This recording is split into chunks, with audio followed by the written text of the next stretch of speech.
I said as assertively as I could with the sounds of the undead bearing down upon us. I refuse to take part in this event.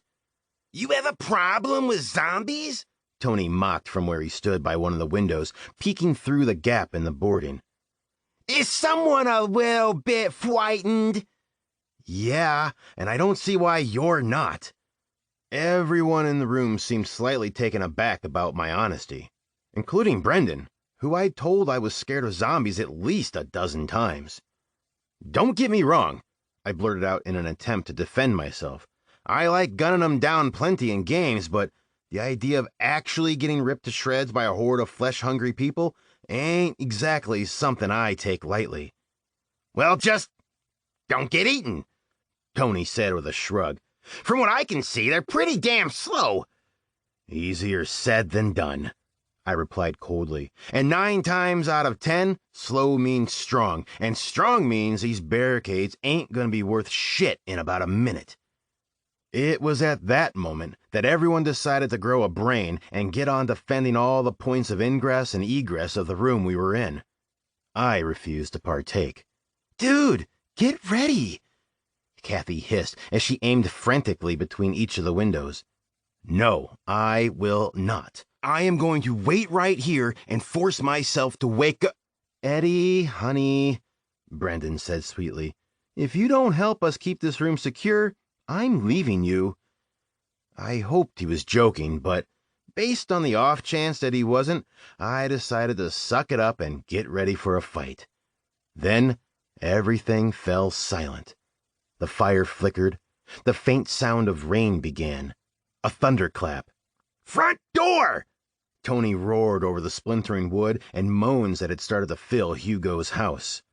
I spun toward the door, my pistol raised, and squeezed off 3 rounds in quick succession, hitting the gray, lumbering beast in the chest.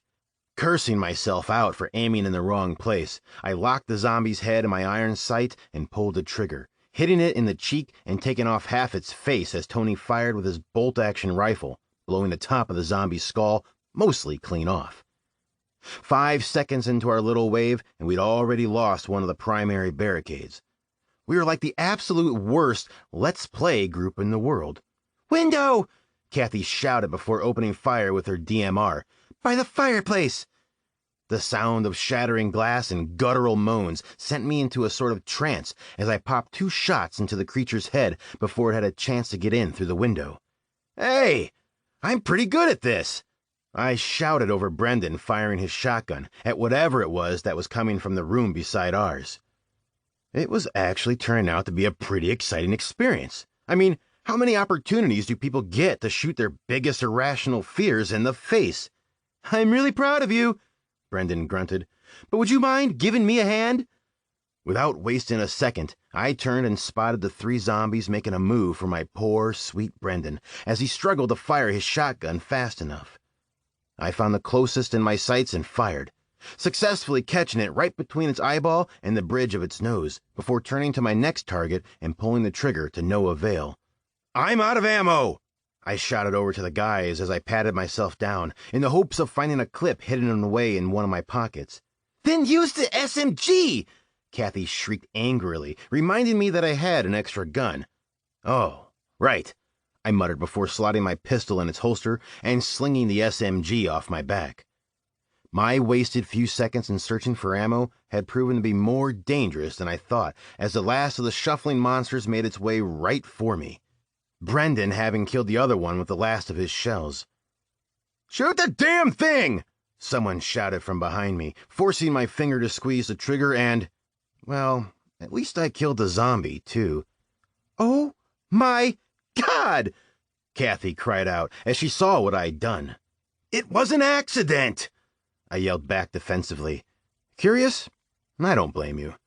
Turns out that when you try and put all your strength into making sure your bullet hose doesn't blow holes in the roof, the gun can find exciting new directions to go in, like sharply to the right where your boyfriend was standing.